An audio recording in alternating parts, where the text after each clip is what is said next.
वालेकुम, कैसे हैं आप सब। उम्मीद करती हूँ आप सब लोग ठीक होंगे। Here psychologist Areeba Sarwar. So today we have a discussing topic is about autism spectrum disorder, that is a disorder of neurodevelopmental disorders one's type, and it's also developed in the children's. So today we are discussing about that what is autism spectrum disorder and how we can treat the autism spectrum disorder, what are the factors are included to causing the autism. So firstly is the definition about the autism spectrum disorder is a complex neurodevelopmental disease जो कि effect करता है किसी भी individual की perceive किसी चीज़ को perceive करने की या कम्युनिकेशंस की या किसी भी पर्सन के साथ या वर्ल्ड के साथ इंटरेक्ट करने की सिचुएशन को जो है वो प्रॉब्लमेटिक कर देता है। ये करेक्टराइज्ड है कि चैलेंजेस बहुत ज़्यादा फेस करने पड़ते हैं इन बच्चों को सोशल इंटरेक्शन में और कम्युनिकेशन में। इनके अंदर रिपीटेटिव बिहेवियर होता है, कोई टॉय ले लेंगे तो उसी के साथ ही खेलेंगे, उसी को पसंद करेंगे, कोई बात बोलना स्टार्ट करेंगे तो वही बोलते जाएंगे और उस चीज़ को रिपीट करते जाएंगे बाद में। यानी कि एक चीज़ उनके दिमाग में एक टाइम में स्टक हो जाती है और वो उसी चीज़ को रिपीट करते हैं। People with the autism spectrum disorder experience करते हैं बहुत सारे चैलेंजेस को जो कि उनकी कंडीशंस को मैनिफेस्टेट करते हैं। कि स्पेक्ट्रम का मतलब ये होता है कि two individuals with ACD with ASD are the same, यानी कि दो तरह की पर्सनालिटीज़ को समटाइम ये शो कर रहे होते हैं। ये इंडिविजुअल अपनी डिफरेंट एजेस में डिफरेंट सिम्टम्स शो करवाते हैं और इनकी एसोसिएशन और बैकग्राउंड्स भी जो है वो डिफरेंट होते हैं। Some people with the regular significant support और डेली लाइफ, इनके इंडिपेंडेंटली वे जो है वो काफ़ी मुश्किल होते हैं। पर्सनल और प्रोफेशनल फील्ड्स में इनको काफ़ी ज़्यादा जो है वो प्रॉब्लम्स फेस करनी पड़ती है। कुछ बच्चे ऑटिज्म स्पेक्ट्रम के बहुत ज़्यादा हाईली इंटेलिजेंट भी होते हैं और वो जब अपनी चीज़ों को मैनेज करना सीख जाते हैं तो वो कुछ चीज़ें बहुत जल्दी अडॉप्ट भी कर लेते हैं, बहुत जल्दी लर्न भी कर लेते हैं, लेकिन कुछ चीज़ें उनके लिए काफ़ी प्रॉब्लमेटिक भी हो जाती हैं। Today we discussing the causes of while the exact cause of ACD। ASD का कोई जो है वो एग्जैक्ट कॉज नहीं है। अनक्लियर रिसर्चेज हैं इसके ऊपर जो कि पोटेंशियल कॉन्ट्रीब्यूशंस देती हैं कि इसमें डिफरेंट फैक्टर्स भी आते हैं, जेनेटिक्स भी इंक्लूड होते हैं, उनकी वजह से भी कोई प्रॉब्लम हो सकती है। उसके बाद इन्वायरमेंटल फैक्टर्स और न्यूरोबायोलॉजिकल इन्फ्लुएंसेस की वजह से भी ऑटिज्म स्पेक्ट्रम डिसऑर्डर जो है वो किसी के अंदर, किसी बच्चे के अंदर कॉज हो सकता है। So further on is that genetic factors में बहुत सारी ऐसी स्टडीज़ हैं जो कि सजेस्ट करती हैं कि जेनेटिक फैक्टर्स अपना एक इम्पॉर्टेंट रोल प्ले करते हैं ASD की डेवलपमेंट में। म्यूटेशन इन स्पेसिफिक जीन्स और कोई इनहेरिटेड ट्रेड इशू हो जाए, लाइकलीहुड अगर डेवलपिंग के अंदर जो है वो डेवलपिंग ऑफ ACD हो सकता है। इसमें फैमिली मेम्बर्स में अगर किसी को ऑटिज्म स्पेक्ट्रम डिसऑर्डर रहा है तो उसकी वजह से भी ऑटिज्म स्पेक्ट्रम डिसऑर्डर के हाईली रिस्क होते हैं कि वो दूसरे पर्सन को भी अफेक्ट कर सकता है। यानी कि पेरेंट्स के आगे इन सिस्टर्स में अगर किसी के अंदर प्रॉब्लम है तो ये कॉज हो सकता है। उसके बाद इन्वायरमेंटल फैक्टर्स की बात की जाए तो पेरेंटल एक्सपोजर के दौरान कोई टॉक्सिक सिचुएशन आ जाए या इन्वायरमेंटल इशू आए या मैटरनल इन्फेक्शन हो कोई, या उसके अलावा जो है वो एडवांस पेरेंटल एज यानी कि बहुत बड़ी एज में अगर कभी बर्थ हो तो उसकी वजह से भी प्रॉब्लम हो सकता है। हाईली रिस्क है इसके अंदर जो कि पेरेंट्स पर्टिकुलरली फादर एज जो है इसके अंदर अपना रोल प्ले करती है।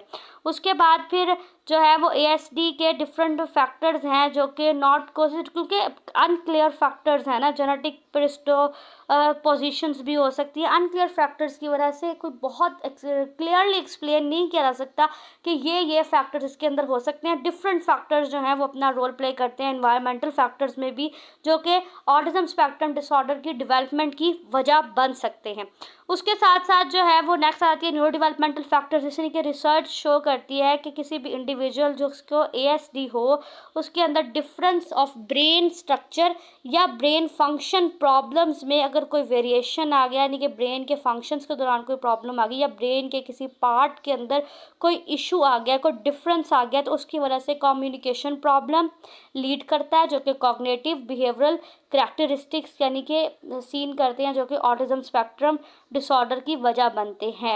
यानी कि ब्रेन केमिकल में इम्बैलेंस आ जाए या ब्रेन फंक्शंस अपना दिमाग में प्रॉपर कोई भी ब्रेन का एक पार्ट अगर प्रॉपरली वर्क नहीं करा तो उससे भी ये डेवलप होता है।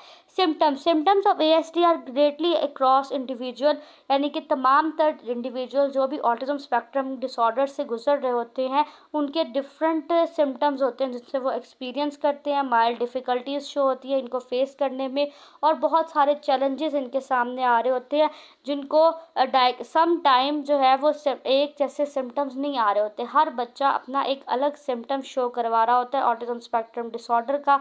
किसी के अंदर कोई इशू हो सकता है, किसी के अंदर कोई इशू हो सकता है। कुछ सिम्टम्स एक जैसे होंगे और कुछ बिल्कुल ही डिफरेंट होंगे। और सोशल कम्युनिकेशन डिफ़िकल्टीज़ इनके अंदर बहुत ज़्यादा होती हैं क्योंकि ये इंडिविजुअल जो है वो स्ट्रगल करते हैं सोशल इंटरेक्शंस के दौरान।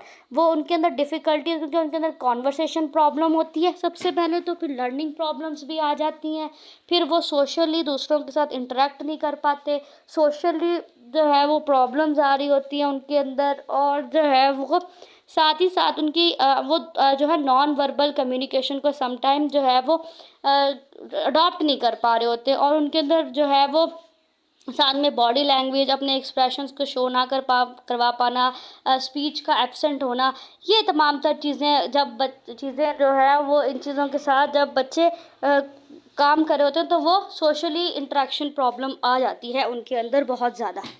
बाद आता है रीस्ट्रक्चर्ड एंड रिपीटेटिव बिहेवियर।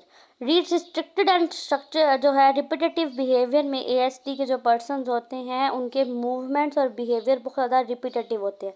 अगर वो हैंड फ्लैपिंग स्टार्ट करेंगे तो किए जाएंगे, रॉकिंग स्टार्ट करेंगे तो किए जाएंगे, चीज़ों को अरेंज करना, उन्हें इस चीज़ का बहुत प्रॉब्लम होता है कि उनकी चीज़ें बिल्कुल जिस तरह उन्होंने अरेंज की है बिल्कुल वैसे ही अरेंजमेंट में हो, एक स्पेसिफिक ऑर्डर उन्हें पसंद होता है, और उस चीज़ के अंदर वो अपना ये चीज़ रखते हैं कि उस चीज़ को सेटल डाउन रखें। डिस्ट्रस्ट होते हैं अपनी रूटीन को। इंडिविजुअल्स काफ़ी ज़्यादा सेंसरी सेंसिटिव होते हैं, such as heightened sensitivity to sound, light और टेक्सचर। समटाइम इन्हें कोई साउंड पसंद नहीं आता तो उसकी वजह से ये ट्रिगर कर जाते हैं, या किसी चीज़ का टेक्सचर पसंद ना आए, या बहुत ज़्यादा कोई चीज़ जो इनकी नापसंदीदा हो उसकी वजह से इनका ऑटिज़म स्पेक्ट्रम जो है वो ट्रिगर करता है, और इनको जो है उस टाइम पर एपिसोड्स आने स्टार्ट हो जाते हैं, यानी कि ये बिहेवियर इनका काफ़ी डिफ़िकल्ट हो जाता है किसी दूसरे पर्सन के लिए अंडरस्टैंड करने के लिए। उसके बाद डायग्नोसिस आ जाती है। डायग्नोसिस जो है वो किया था 18 से 3 साल के बच्चों के अंदर इसके साइंस एंड सिम्टम्स नज़र आने स्टार्ट हो जाते हैं, जो कि अर्ली डायग्नोसिस के लिए ज़रूरी है। और इसका फिर कॉम्बिनेशन किया जाता है कि बिहेवियर को ऑब्जर्व किया जाता है, उसके डेवलपमेंटल हिस्ट्री को चेक किया जाता है, और स्टैंडर्डाइज असेसमेंट की जाती है जिसके ज़रिए जो है वो शॉर्ट एज में इनका डायग्नोसिस स्टार्ट कर दिया जाता है। अगर जो है वो इनकी बिहेवियर प्रॉब्लम्स आ रही हों, इरिटेशंस आ रही हों, रेपिटेटिव बिहेवियर बहुत ज़्यादा आ रहा हो, तो उनके अंदर जो है वो ऑटिज़म को डायग्नोस किया जाता है। फिर असेसमेंट टूल्स में डायग्नोसिस मेथड के लिए जो है वो ऑटिज़म डायग्नोसिस ऑब्जर्वेशन स्केल का इस्तेमाल किया जाता है। फिर ऑटिज़म डायग्नोसिस इंटरव्यू किए जाते हैं, मॉडिफिकेशंस की जाती हैं for autism in toddler. MCAT का यूज़ किया जाता है बच्चों के अंदर।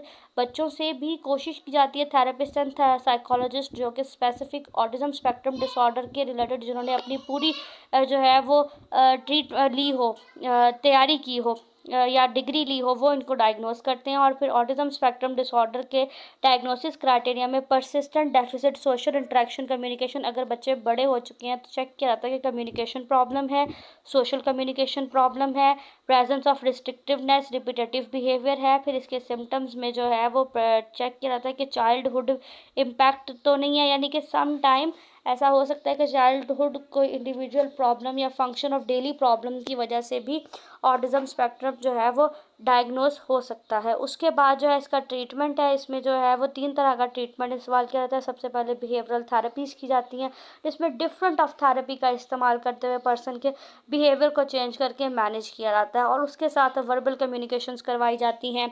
उसके साथ साथ जो है इन्हें प्रेजेंटिंग थिंकिंग्स पढ़ाई जाती हैं, मोटर स्किल्स सिखाने की कोशिश की जाती हैं।